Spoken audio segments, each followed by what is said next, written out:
It is the John Phillips Show. Johnny's back on Monday. Today, by the way, is Johnny's birthday. Happy birthday, Johnny. It's Randy Wang here, and the phone number to join us is 800-222-5222, 1-800-222-5222. You can email us at johnnydon'tlikeshow@gmail.com. You can search for the John Phillips Show wherever you get your podcasts. I just posted the 1 o'clock hour. You can listen to our interview with Steve Hilton, and you can listen to the 12 o'clock hour. We took calls on this plan in Berkeley to get rid of all plant life within 5 feet of your house in order to prevent wildfires.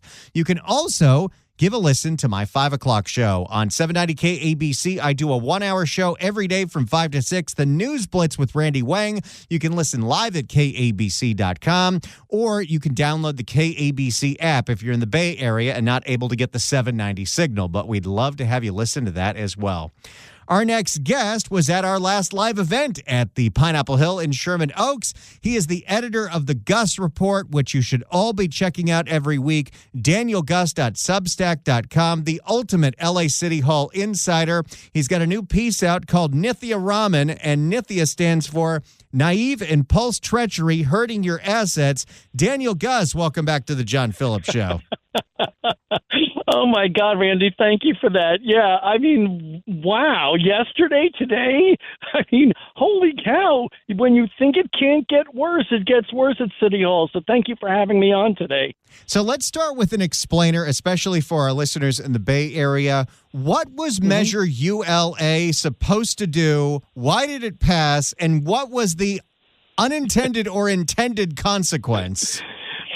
Right. So we had this thing here where our deeply socialist entrenched LA City Council and Mayor Bass and our city controller, they came up with this cockamamie soak the rich idea called Measure ULA, where they wanted a tax between 4% and 6%, real estate transactions higher than $5 million and even more north of $10 million. And that money was supposed to go to homelessness things and housing endeavors here in Los Angeles, which we learned just a few days ago. $23 million was allegedly stolen by just one grifter.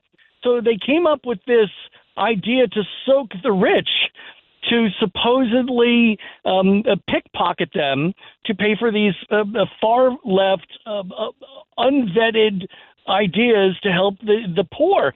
The problem is they knew or should have known that when you put taxes on things like these high-level real estate deals, it was going to stop people from selling their houses, and it was going to chase away developers who would supposedly build more housing, and without more housing being built, it would make rents continue to go up on rental units here.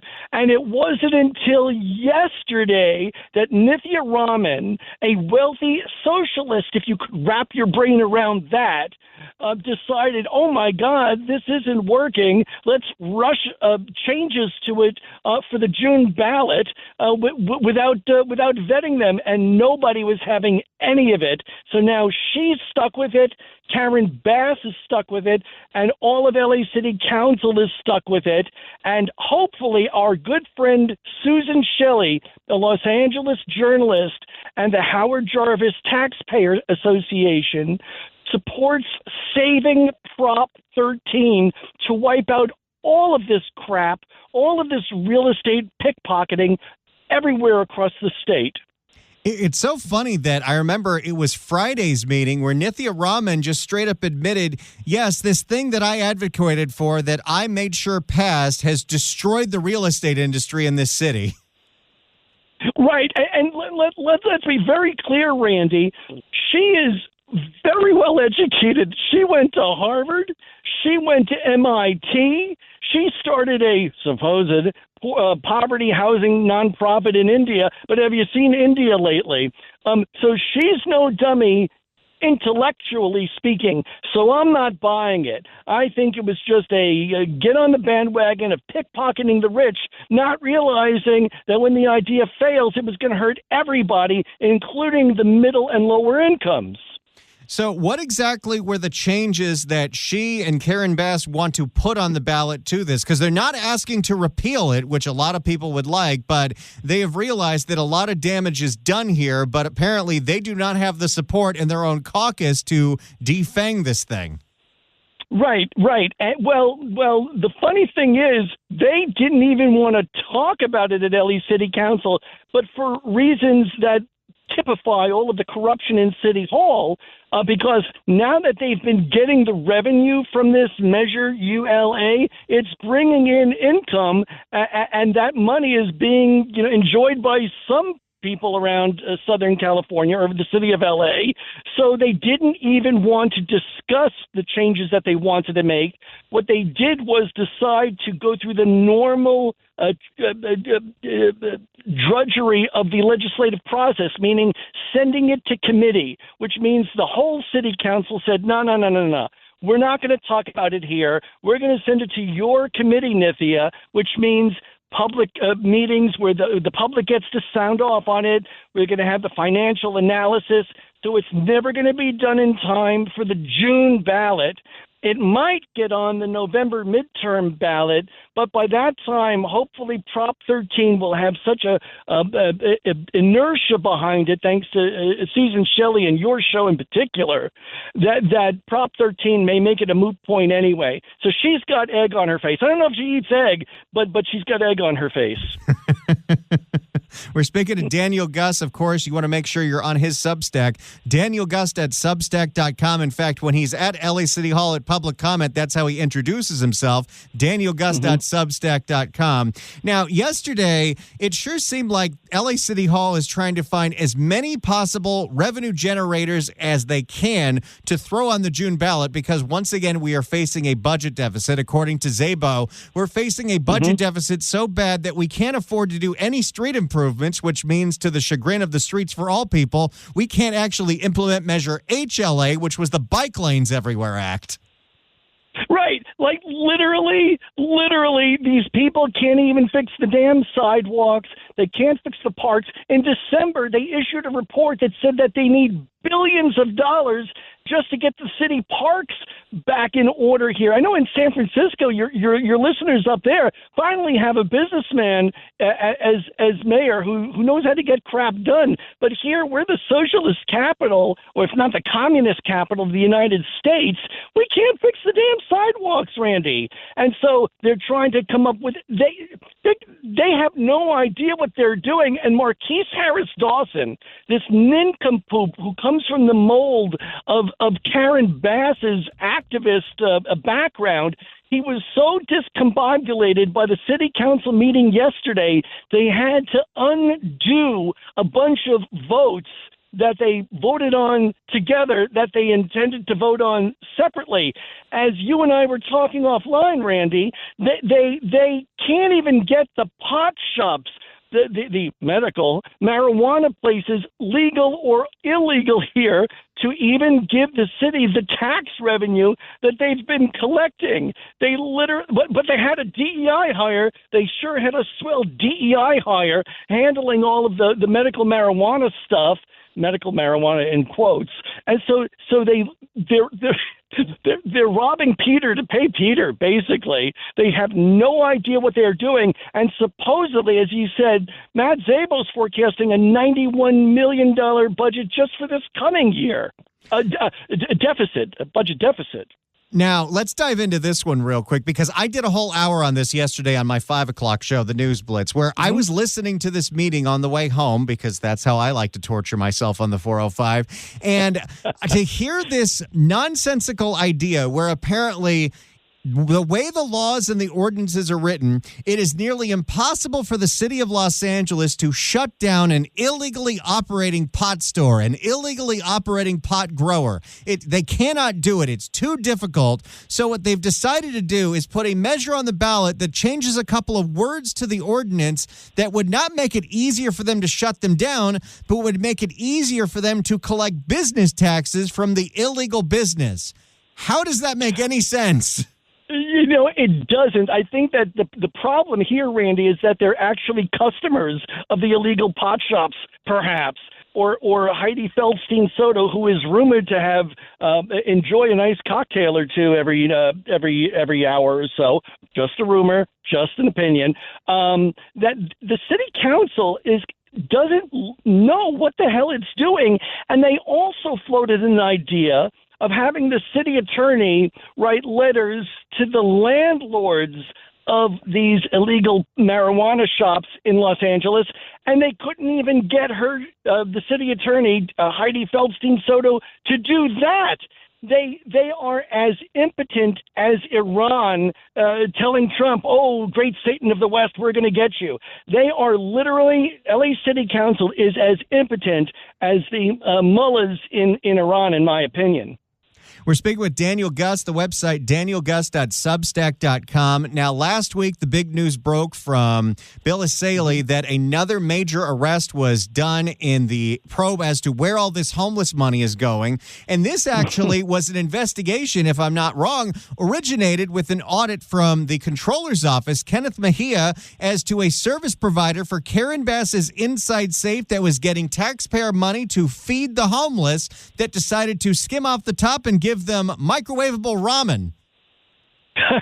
Right. Hey, listen, credit where it's due. If you are a fair listener of the John Phillips Show with Randy Wang, you know you give credit where it's due. Even if we may generally disagree with LA City Controller Kenneth Mejia, he did find this fraud with I believe it's Alexander Sufer about a year earlier, and nothing happened. But he found it. He's definitely a dyed-in-the-wool DSAer, but he found it. He publicized it, and once Kenneth Mejia got that out there, he gave it to the L.A. County District Attorney and to U.S. Attorney Bill Asaley, and they used their resources to force it to the surface. And thank God that Kenneth Mejia is there, because I have zero faith that his opponent, who he trounced to become city controller, was Paul Koretz, the city hall lifer, who didn't win one single district against Mejia. Thank God Mejia did this, and Mejia gets like a B- C+ for me from the other chaos that he's brought to the office. But hats off and a standing ovation to Mejia for exposing this fraud. And you and I know very well, Randy, it's the tip of the iceberg. Just wait till the federal government starts digging into the state, the county, and the city of Los Angeles. Well, and what does it say about the LA City Council that only one member of the City Council is even speaking up about all of this waste in Project Inside Safe, and that is Monica Rodriguez? Everyone else is completely silent about this $25 million of fraud that specifically was from Karen Bass's Inside Safe. Right. You know, at every generation, there's one or two council members that actually are the voice of reason. And right now it's Monica Rodriguez, who I have issues with on other subjects, but she is the consistent voice of reason. It used to be Dennis Zine, who was on your show at Pineapple Hill. Thank God Dennis Zine looks and sounds great. His mind is still sharp. He was one of the last voices of reason on LA City Council, along with Bernie Parks, along with Jan Perry. None of them are perfect, but all of them are the voices of reason. Thank God we have Monica Rodriguez right now, because she's the only person who's the counterbalance to these lunatics in virtually all of the other city offices. We're speaking with Daniel Guss. The website is danielguss.substack.com. It looks like now that we're 4 months away from the June primary, the kickoff to the mayor's race has finally started, where all of the, of course, members of the city council are falling in line with their endorsements of another 4 years of Karen Bass. I saw Imelda do that, who we know got a favor to be on the Metro board from Karen Bass. I saw Bob Blumenfeld do that today. But we're still waiting for the filing deadline. There's still a possibility that other people could get into this race. A lot of people thought that Rick Caruso was getting into this race. He was not. We know that Spencer Pratt got in, but the last big name that people are looking at happens to be LA County Supervisor Lindsay Horvath, who today on Twitter has taken pot shots at Karen Bass. Do you think she's jumping in? I can't imagine that she won't. She reportedly, according to certain public records that I may have had a look at, she allegedly moved into the city of Los Angeles just narrowly, and she's publicly, doing what politicians don't do unless they're running for office or a new office, and attacking Karen Bass. I'll tell you, Karen Bass sure brought all of us together. Everybody hates Karen Bass. So if Lindsay Horvath gets in, and I strongly believe she will, let's hope that she and splits the vote with Karen Bass and Spencer Pratt, who just seems to have terrific momentum. He was on The View, I believe, today or yesterday.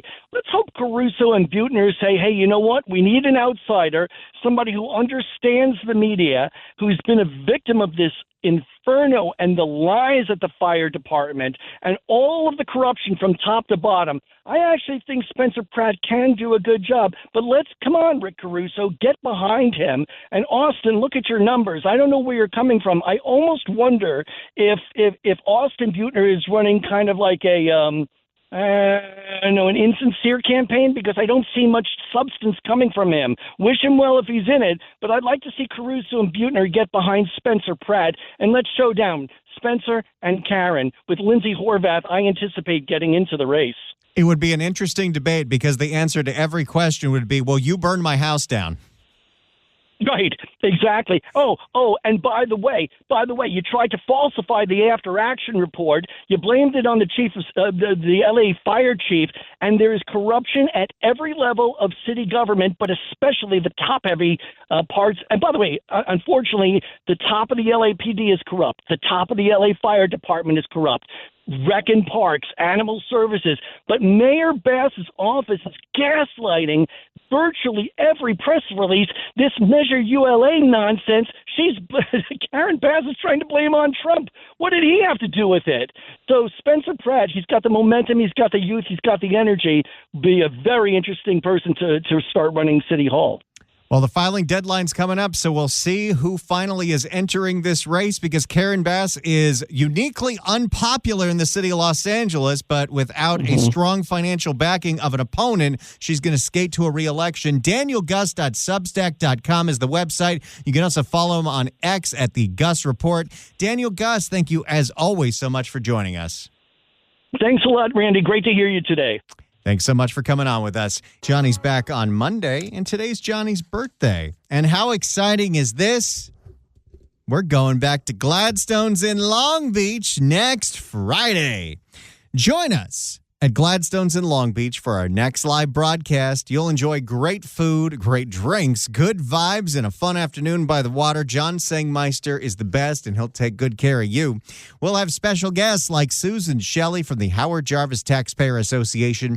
She'll tell you more about your taxpayer rights and protecting Prop 13, because the courts have made it easier to raise your taxes. It's all this nonsense we've seen over the last few years with citizens' initiatives that only require a simple majority to raise your taxes instead of the 2/3 that was in there with Prop 13. That's why we need to strengthen Prop 13 and save Prop 13. You can do your part by going to the website, saveprop13.com. Sign out that petition, fill it in, send it in. And if you've already done so, great. We need you to get your friends, your family, every registered voter you know. If you can get 10 people, if everyone listening can get 10 people to sign that petition, it'll make the ballot and it could pass. Come hang out with us, grab a bite, and be part of the broadcast, The John Phillips Show, live at Gladstone's in Long Beach, February 6th from noon to 3. During the break, I was just chopping up some of the calls we took last hour so I can give them as gifts to Johnny when he comes back from vacation. Let's go to Cheryl in Upper Lake. Cheryl, hello. Hello. Hey, Katie Porter all the way. Really? No, what do you think? I'm a freaking She said a word that nowadays we have to dump, but I appreciate that. And Johnny will appreciate that. And do I have something nice for you? We've had such great calls, such great emails, so many people signing up for the podcast, so many people that are going to listen to my 5 o'clock show later today, that if I got something for you, 790 KABC welcomes Luke Bryan, the Word on the Street tour at the Long Beach Amphitheater, August 15th. Tickets are on sale next Friday at Ticketmaster.com, but right now, caller number 9 at 1-888-790-5222 gets a pair of tickets to the show. Tickets furnished by Live Nation. Good luck dialing. I think my phone is taunting me. Now my Apple Maps knows, like, when I leave the office, when I go sit on the 405. And now it's starting to give me warnings. Hey, your commute to Van Nuys is going to take you 56 minutes. By 3 o'clock, it'll be way worse than that. But yeah, I got 25 more minutes here in Culver City. Then I go sit and suffer on the 405 for an hour, have a little lunch. It's steak and apple day. And then I do a 5 o'clock show called The News Blitz with Randy Wang. If you're in the Bay and you want to give it a listen, go to KABC.com. So when we spoke to Daniel Guss, one of the things that we talked about was this nonsense where the city of Los Angeles apparently has a really difficult time shutting down illegally operating pot stores. Now, one of the problems with the legal pot market is because we don't enforce the law. They are in the legal pot shops are in a huge disadvantage. The taxes are so high, they cannot compete with the illegal ones that don't pay the taxes. So the city council came up with this great idea. Let's put a measure on the ballot in 2026 in June that changes some words so we can start collecting taxes from those illegally operating businesses, which doesn't make any sense. They say they're going to make $70 million. How? How exactly are you going to get criminals to agree to start paying taxes? I don't know. But this is what's happening in Los Angeles. But at the same time, where the city of LA says they can't do anything, they can't go after the landlords who are obviously renting space to criminal organizations, they can't go after the operators, they can't go after the growers. While that is going on, can I play you a story of who the city of Los Angeles actually spends their time going after? Because right now, the city of Los Angeles is in the middle of a legal battle that could put a locksmith out of business, a locksmith that has had an establishment in North Hollywood for over 50 years. For more on this, we go to CBS in L.A. Well, story number 7 now, a beloved business in North Hollywood that survived more than 5 decades, plus a notorious shootout, is at risk of shutting down for good. And it's That's right. This is where the North Hollywood shootout was. All over a permitting issue. Yeah, consumer investigator Christine Lazaro has their story and also some insight into why this is often an issue that's plaguing small businesses. There is a locksmith kiosk in North Hollywood that now stands in the middle of a fight between the city and his landlord. And while they battle it out in court, he's looking at losing his livelihood and a business that has stood in that parking lot for more than a half a century. As you listen to this story, just remember what I just told you. How it's impossible for the city of LA to shut down and go after illegal pot stores. But this is what they spend their time on. Not just the city, but this is what the city attorney spends their time on. I've never seen so many keys. NoHo Locksmith in North Hollywood has keys dating all the way back to the 1920s. What sets you apart from other places? We have more keys than they do. I think longevity. We've been here a long time. The kiosk sits at the back. We've got keys so old they look like dungeon keys. We've been here a long time. The kiosk sits at the back of the Smart and Final parking lot at the corner of Van Owen and Laurel Canyon. I used to live near there. Not a great area. It's still standing after more than 50 years. It even withstood the infamous North Hollywood shootout between police and 2 armed robbers that injured 12 officers and 8 civilians back in 1997. Are there still bullet holes anywhere? Just the 2 over here. I mean, at that point, it's a piece of history, right? There's one there and a smaller caliber bullet there. David Leibowitz bought the kiosk from his uncle 12 years ago, taking over the family business. And things were good until a couple of years ago when David decided to apply for a city permit to renovate the space. I think we all know where this story is going. Your first mistake is ever trying to get permission to do anything in the city of Los Angeles. Apparently, if you just willfully break the law, they have a harder time going after you than if you go through the proper channels. When David decided to apply for a city permit to renovate the space, and that's when the city delivered some shocking news. The city maintains the position that the shop was never built legally. Despite having a document dating all the way back to 1952. Wait, so the city won't grant the permit to renovate the space because they say this place should never have been open to begin with, even though it's been open longer than most members of the city council have been alive. Despite having a document dating all the way back to 1952 showing that the kiosk was permitted for commercial use. The city now says the area where it stands is only permitted for parking. Shangi, you're a soothsayer, my girl. You were right. The bureaucracy is real. By the way, a city that constantly is trying to get rid of parking, go after parking. In this case, where there is a locksmith that has been legally operating in a parking lot forever, and you see these parking lots every once in a while. Usually it's like a little smoke shop kiosk or a coffee kiosk. But yes, you could have a little drive-through locksmith. But no. They want to go after this guy. This is the hill they want to die on. Not the illegal pot stores, which they can't do anything about, but this they're going to go to court over. This city is insane. I got to move out. So therefore, at this juncture, I want to split my time between Southern California and New Mexico. Someday I'd like to live there permanently. Hell, someday I'd like to live in Madrid. But my immediate goal is to get the hell out of the city of Los Angeles. so therefore, at this juncture, they said I have to tear it down. But all this time, since 2013, since you've owned this, you've been paying business taxes to the city? Yes, ma'am. I pay the state. This guy is actually paying taxes, and this is the place they want to shut down because of a stupid permitting issue. And again, this place has been operating with no issues. They even survived the hail of bullets in 97. But all this time, since 2013, since you've owned this, you've been paying business taxes to the city? Yes, ma'am. I pay the state Board of Equalization taxes, which is a sales tax. I pay my federal taxes, IRS, out of this address. I get my mail at this street address and location. So it's not like he's been secretly operating. The business is well known. It appears to me that many government entities recognize me as being a legal business. So it's not as though you were operating here hidden. On the slide, no. Right. Not at all. No, if you were doing that, there's nothing they could do. Like, there are so many businesses that the city could shut down if they wanted to. Like, I don't know, the strip mall massage parlors, the strip mall smoke shops that are definitely conducting illegal activity.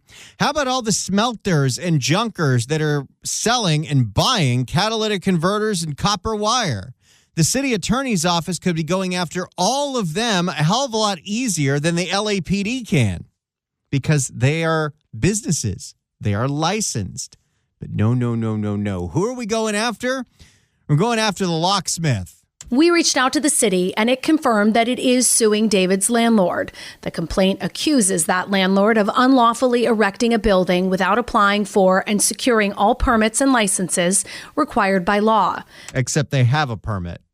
Sounds like a clerical error to me, but of course, this is what the city wastes their time on. The city attorney tells CBS News California Investigates that David is not named in the lawsuit, but he and his 2 employees will be greatly impacted. No, he's not named in the lawsuit, but if the city wins, they're going to tear down his business. By the outcome. This will affect the livelihood of 3 separate families. Matt Goulet is principal of urbanomics planning and an expert on the challenges that small businesses face when it comes to permitting. The city of LA has been, over the last 90 years or so, has been slowly layering on more and more layers of zoning and permitting requirements. And so it's a very complex code. Goulet says the city doesn't usually come after a business unless it gets a complaint or the business lands on its radar. Because he filed for a permit to do some renovations. How dare he? As NoHo Locksmith did when David applied for that renovation permit. So in other words, what's happening to this small business could happen to lots of others. They just don't know that fate is out there. Absolutely. It's something that comes up a lot. And I've seen this happen for a wide variety of businesses and ones that are not the ones you would typically see as an issue in a neighborhood. Goulet says business owners can appeal to the city council. I'm sure that'll work out great. By the way, Adrian Nazarian, where the hell are you on this? You're brand new in this. You're not as locked in as Paul Krikorian. Where the hell are you? But it is often a long and drawn-out process. It's a messy situation, and knowledge and preparation is key, and also talking to the right folks to help out if possible. Goulet did say that the city has slowly been removing P zones, or zones only permitted for parking, to allow for more housing and commercial properties. So is that what this is about? They want to sue this place so they can turn this into another apartment building? The land beneath NoHo Locksmith could eventually be rezoned, but that may take months, even years, and David may not be able to wait it out. This case goes to court next month. Christine Lazar, CBS LA. I don't know. It just seems like the city seems to bend over backwards to make sure that criminals live very comfortable lives. Like the fact that they can't shut down illegal pot grows. They can't shut down illegal pot stores. They can't shut down the massage parlors. They can't shut down the people buying copper wire. They can't shut any of that down.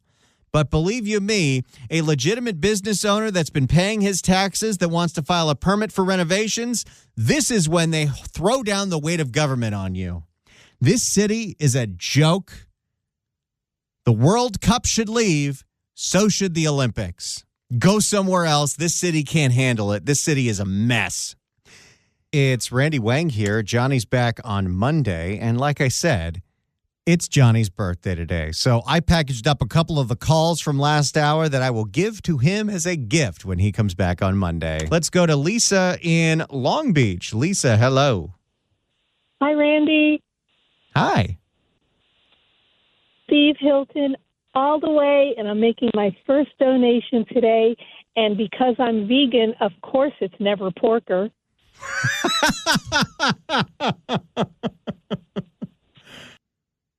I love that. If you'd like to email us, you could do so at johnnydon'tlikeshow@gmail.com. That's johnnydon'tlikeshow@gmail.com. Greg writes in on this situation with the locksmith in North Hollywood. Hey, Randy, all this guy has to do is stop paying rent entirely, and then he's a squatter, and it can essentially live there rent-free forever. Thanks, City of L.A. The City of L.A. caters to rule breakers. Rule followers get screwed. And this story is so evident of it. Let's go to Morris in North Hollywood. Morris, hello. Yeah, Morris. This is Morris. There's a correction on that regarding the locksmith. 2 years ago, before this building was put up, there was a shack over there. They went ahead and tore down the old shack and put up this new structure without permits. City got a hold of it, and apparently it's illegal. And I told David about an hour ago at the locksmith they can continue working. All they have to do is buy a used 28-foot bobtail U-Haul truck. Take the tires out, put it on blocks, and put it right on the property. They're in the same place. And as long as it's not bolted down, they can continue working there as usual. They're making a big deal out of nothing. This shack or the structure they have there now is basically illegal. They didn't get it permitted before they built it. It's like you add a room addition to your house, and if you don't get it permitted, when you add a room addition, once building safety finds out about it, they're going to make you tear it down. Yeah, but explain to me why that's what they go after when it comes to the pot stores that are operating without a permit, the growers that are operating without a permit that are destroying the real pot industry. The city says, oh, there's nothing we can do. Well, you're exactly correct. You are a taxpayer. So if you're in violation of something because you're a taxpayer, it's easy pickings. They will come after you, even when they're wrong. All right, you got all the homeless on the streets setting fires everywhere in North Hollywood. And they'll continue being on the streets. What does the city do about it? Nothing. But if you got a small bank account and they can get some tax revenue on it, they're on your doorstep right there. That's what this is about. It's all about raising taxes. When you go to court, it's fine after fine, penalty after penalty. How do they put all these individuals, their defendants, in jail like that? They don't. It's arrest and release. You're totally right about that, Morris. Thanks so much for the call. Appreciate it. Now, let me tell you something that I'm really excited about. Yesterday, we had Marla Tejas from Fox 11 on, and I just happened to tell her how much we've been enjoying Matthew Sidor's reports. He's one of the newer reporters over there, and he seems to be putting himself in harm's way to do these reports every single day, and he's going to be coming on the show tomorrow. And what do you know? He, once again, is getting tip after tip and breaking all kinds of stories, including a park in Hollywood that is a hotbed of illegal activity.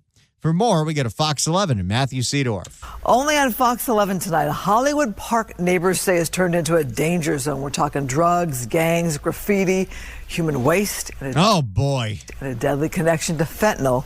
I'm going to guess no kids get to go to that park. And this is Hollywood, so this is, of course, a park that is in Hugo Soto Martinez's district. Yeah, clap that up. Is anyone going to run against him? He's up for re-election. Fox 11's Matthew Seedorf with the urgent concerns. Matthew. Well, Christine, we're about a half mile from that park outside a high school tonight. I'm going to guess once again it was too dangerous to do the live shot from the park. Well, Christine, we're about a half mile from that park outside a high school tonight where a teen girl died a few years ago from a fentanyl overdose with drugs linked back to that park. Tonight, neighbors are demanding change. An LA City Park, neighbors say, is laced with illegal drug use. You would not have your child play in that. An MS-13 gang symbol tagged to the children's playground. Oh, boy. In piles of human waste, leaving a sickening stench across the block. I mean, it's nice to have a park here, but there is no oversight at all. You're almost better off not living next to a park if you're in Hollywood. This man inside a tent at Lexington Pocket Park, just feet from the 101 freeway. I'm not homeless or anything like that. I'm just doing something. In September 2022, 15-year-old Melanie Ramos died after a fentanyl overdose at nearby Bernstein High School. Authorities later linking the drugs she took back to Lexington Park. Because that's where the drug dealers were. There's a lock out front. You can see cobwebs on it. Parks and Rec is supposed to close this gate every night, but neighbors say that never happens. Let me guess, staffing shortages? You know how they talk about how impossible it is to hire a police officer? Apparently it's 10 times harder, and the bureaucracy is even worse to hire a park ranger. When I talk to people in this neighborhood, they all tell me we don't go to that park. Nobody can go there. And that's a park that our taxes are paying for to be a hotbed for criminal activity. Similar issues at LA's MacArthur Park, overrun by illegal drug use. Look at this, at the park. Westwood Park, a recent encampment inside a playground tunnel. He's got a knife! In North Hollywood Park, trash, mattresses, tents, and a neighbor recording as she's chased by someone with a knife. I have got to get out of the city of LA. We have all these pocket parks around the city that aren't being maintained, and they end up being drug dens or places for gangs to hang out. A spokesperson for Councilman Hugo Soto Martinez's office tells Fox 11 Parks and Rec crews clean Lexington Park daily.